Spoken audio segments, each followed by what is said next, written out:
বর্তমানে পশ্চিমবঙ্গে যে সরকারি চাকরির পরীক্ষাগুলো আলোচনায় আছে তার মধ্যে সবথেকে গুরুত্বপূর্ণ হলো WBPSC ক্লার্কশিপ। আজকের এই ভিডিওতে আমি তোমাদের সঙ্গে WBPSC ক্লার্কশিপের একটা ছোট্ট স্ট্র্যাটেজি শেয়ার করব। ক্লার্কশিপের পার্ট 1-এ 100 নম্বরের মধ্যে 30 অঙ্ক, 30 ইংলিশ আর 40 নম্বর জিকে থাকে। তো এই ভিডিওতে আমি তোমাদের সঙ্গে জিকে আর কারেন্ট অ্যাফেয়ার্স পিএসসি ক্লার্কশিপে কী আসতে পারে বা তোমাদের কোন বইগুলো পড়তে হবে এই নিয়ে একটু আলোচনা করব। ভিডিও শুরুতেই বলে রাখি, তোমরা শুধুমাত্র এই টপিকগুলো পড়বে এরকম না, এগুলো হলো রাজ্য সরকারের যে পরীক্ষাগুলো হয় সেই পরীক্ষাগুলোর মোস্ট কমন টপিক। তোমাদেরকে পরীক্ষায় ভালো নাম্বার পেতে গেলে বা পরীক্ষায় টপ করতে গেলে পুরো বই থরলি পড়তে হবে।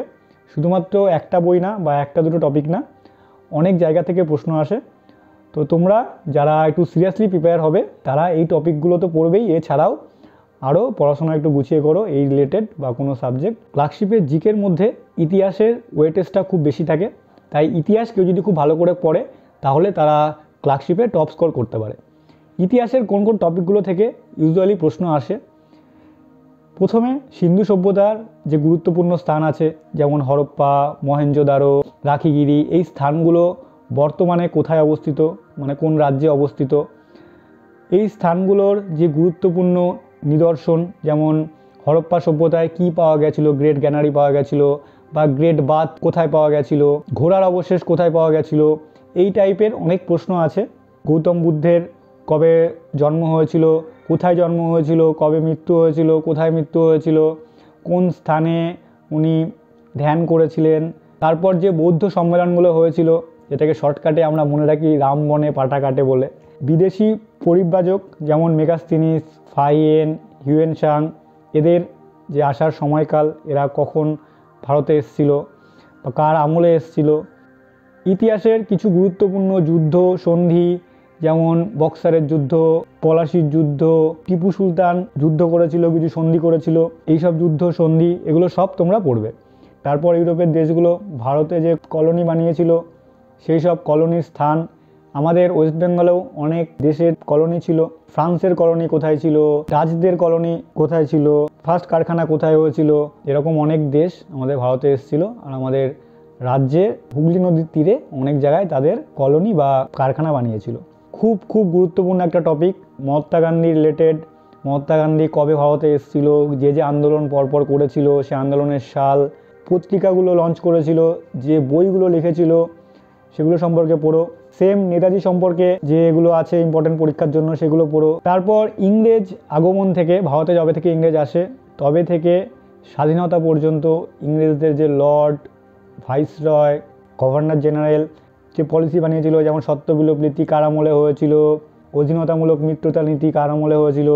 তারপর স্বাধীনতার আগের কিছু ইম্পর্টেন্ট পত্রিকা, সংগঠন, ভারতীয় জাতীয় কংগ্রেসের যে অধিবেশনগুলো আছে, এটা রাজ্যের পরীক্ষার জন্য খুব ইম্পর্টেন্ট একটা টপিক। ফার্স্ট ইংরেজ সভাপতি কবে ছিল, গান্ধীজি কোন অধিবেশনে সভাপতি হয়েছিল, তারপর বন্দে মাতারাম কোন অধিবেশনে গাওয়া হয়েছিল, এরকম কিছু গুরুত্বপূর্ণ অধিবেশন আছে। সেই অধিবেশনের সাল কোথায় হয়েছিল আর কে সভাপতি ছিল। তারপরে ভারতের ইতিহাসের কিছু বংশের রাজা, তাদের গুরুত্বপূর্ণ কাজ, স্থাপত্য, যেমন গুপ্ত বংশের রাজা, মুঘলরা, মৌর্যরা, চোল বংশের রাজা, এদের কিছু গুরুত্বপূর্ণ নিদর্শন বা এদের কিছু স্থাপত্য বা এই রাজারা কোন কী কাজ করেছিল, সুলতানরা কার আমলে কোন মসজিদ হয়েছিল, কার আমলে কোন মন্দির হয়েছিল। যারা ইতিমধ্যে পড়াশোনার মধ্যে আছো তারা জানো এই টপিকগুলো থেকে পরীক্ষায় দেয় ক্লার্কশিপ মাধ্যমিক লেভেলের। তো এগুলোর থেকে একদম হালকা পাতলাই প্রশ্ন দেবে, একদম ইজি প্রশ্ন দেবে। অন্যান্য কী কী জিকে আসতে পারে, এই অন্যান্য জিকের মধ্যে আমি একবারে ভূগোল, পলিটি আর যা যা সাবজেক্ট আছে, স্ট্যাটিক জিকে, এগুলো সব এক করে এনেছি। যেমন আন্তর্জাতিক সংগঠন, যেমন United Nation, UNESCO, SAARC, BIMSTEC, BRICS, Asian, আরও সংগঠন আছে। এদের হেডকোয়ার্টার বা এদের হেড কে বর্তমানে, এগুলো তোমরা ক্লার্কশিপ পরীক্ষা দেখতে পাবেই যে কোনো একটা। তারপর ইউনেস্কো ওয়ার্ল্ড হেরিটেজ সাইট যেগুলো ইন্ডিয়াতে আছে, সেগুলো কবে ইউনেস্কো ওয়ার্ল্ড হেরিটেজ সাইটে অ্যাড করা হয়েছিল, কবের থেকেও কোন জায়গায় অবস্থিত, বা ওই সাইটটা যদি কোনো মন্দির হয়ে থাকে সেটা কার আমলে তৈরি হয়েছিল, কোন রাজবংশ তৈরি করেছিল, তারপর যে রামসার সাইটগুলো আছে, ওয়েটল্যান্ডগুলো, লাস্ট কয়েকটা ওয়েটল্যান্ড কোন রাজ্যে অবস্থিত, পরিবেশ সংক্রান্ত কোনো ইম্পর্টেন্ট পলিসি চেঞ্জ হলে, কোনো নিয়ম আসলে, রুল আসলে সেগুলো পড়ো। এই সংক্রান্ত যে বিভিন্ন কনভেনশনগুলো আছে, Montreal protocol, Kyoto protocol, Paris agreement, এগুলো কোন সালে হয়েছিল। তারপরে দেশ বিদেশের গুরুত্বপূর্ণ স্থান যেগুলো বর্তমানে আলোচনায় আছে, যেমন রাশিয়া, ইউক্রেন, ইসরায়েল, প্যালেস্তাইন, এদের বিভিন্ন গুরুত্বপূর্ণ মিসাইল, রকেট, এগুলোর নামও অনেক সময় পরীক্ষায় দিয়ে দেয়। যেমন আয়রন ডোম বলে মিসাইল ডিফেন্স সিস্টেম আছে, সেটাও পরীক্ষায় আসতে পারে। এই টাইপের যেগুলো আছে ইউজুয়ালি সেগুলো দেবে। তারপর এই সব রাশিয়া, ইউক্রেন, ইরান, ইরাক, এগুলো এখন খুব আলোচনায় আছে। ইয়েমেন কোন দেশের পাশে কোন সাগর আছে, ক্যাসপিয়ান সির আশেপাশে কোন কোন দেশ আছে, রেড সির আশেপাশে কোন কোন দেশ আছে। তারপর রাজ্যের কোনো ইম্পর্ট্যান্ট ব্যক্তি যেমন স্বামী বিবেকানন্দ, বিদ্যাসাগর, রাজ্যের কোনো খেলোয়াড় কোনো মেডেল পেলে, দেশ বিদেশের কিছু খেলোয়াড় তাদের খেলা দেশ, যেমন আগেরবার এসেছিল লিওনেল মেসি, কোন দেশের হয়ে খেলে, এই টাইপের প্রশ্ন। ভারতের কিছু গুরুত্বপূর্ণ প্রকল্প, আগেরগুলোও এখনকারগুলো দুটোই ইম্পর্টেন্ট। যেমন ধরো ইন্দিরা আবাস যোজনা কবে হয়েছিল, শহর রোজগার যোজনা কবে চালু হয়েছিল, এগুলো আগের। এখনকার রিসেন্টলি যেগুলো হয়েছে, জিওগ্রাফির মধ্যে ভারতের কিছু নদ নদী, গঙ্গা, যমুনা, ব্রহ্মপুত্র, আরও যে যে নদীগুলো আছে এদের উৎপত্তিস্থল, কোথায় গিয়ে পড়েছে, কোন বাহিনী নদী, কোন বাঁধ কোন নদীর ওপরে আছে, জাতীয় উদ্যান বা ন্যাশনাল পার্ক। হিমালয় ভূগোলের একটা ইম্পর্টেন্ট টপিক, হিমালয় পর্বতশ্রেণী খুব ভালো করে পড়বে। কোন গিরিপথ আছে, কোন পার্টটাকে কোন হিমালয় বলা হয়, কোন পর্বতটা হিমালয়ের কোন পার্টে অবস্থিত, আপার হিমালয়, লোয়ার হিমালয়, মিডিল হিমালয়, শিবালিক, এই ধরনের ভাগগুলো আছে।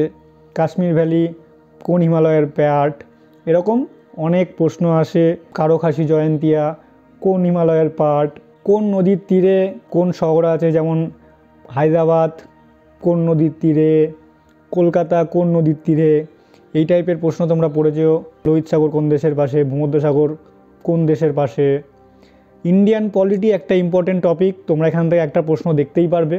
রাজ্যপাল, রাষ্ট্রপতি, প্রধানমন্ত্রী, সুপ্রিম কোর্ট, রাজ্যপাল, রাষ্ট্রপতি, এগুলো হতে গেলে কত বয়স সীমা লাগে, অপসারণ কিভাবে হয়, রাষ্ট্রপতি কাদেরকে শপথ বাক্য পাঠ করান, তারপর সুপ্রিম কোর্ট সম্পর্কে, মৌলিক অধিকার সম্পর্কে, মৌলিক কর্তব্য সম্পর্কে।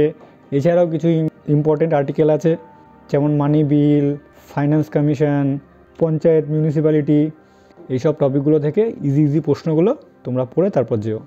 কারেন্ট অ্যাফেয়ার্স খুব ইম্পর্টেন্ট একটা টপিক। রাজ্য সরকারের রিসেন্ট পরীক্ষাগুলোতে দেখা যাচ্ছে যে কারেন্ট অ্যাফেয়ার্সের ওয়েটেজ মোটামুটি ভালোই থাকছে। কারেন্ট অ্যাফেয়ার্সের ওরকম লিমিটেড কোনো টপিক হয় না, অনেক টপিক থাকে কারেন্ট অ্যাফেয়ার্স।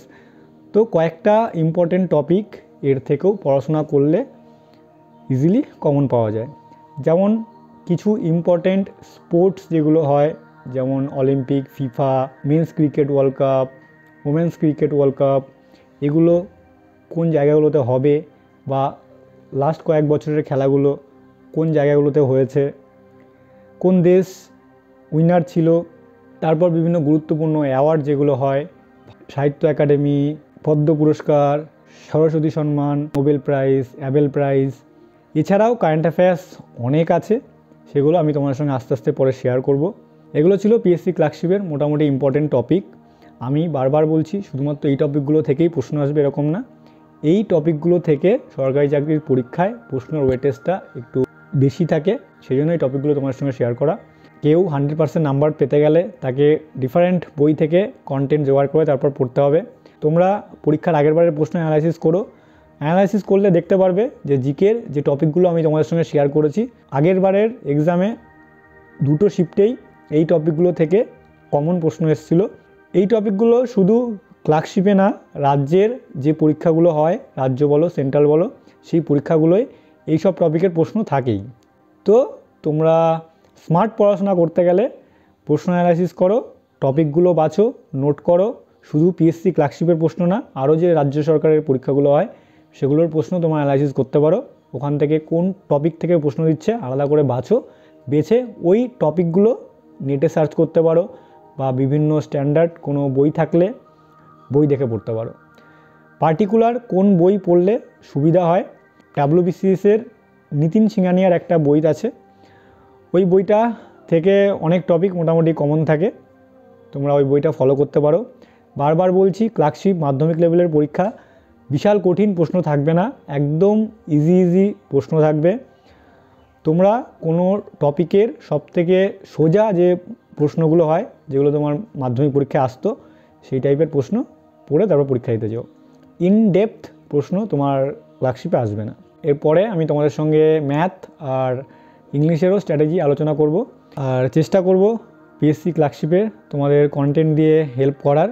আমি কয়দিনের মধ্যেই তোমাদের সঙ্গে কারেন্ট অ্যাফেয়ার্স বা আর যা টপিক আছে এই টপিকগুলো এক এক করে জোগাড় করে শেয়ার করার চেষ্টা করব। তো চলো, যারা ক্লার্কশিপের ফর্ম ফিল আপ করেছো তারা একটু সিরিয়াসলি পড়াশোনা করো। Bye, tata, take care.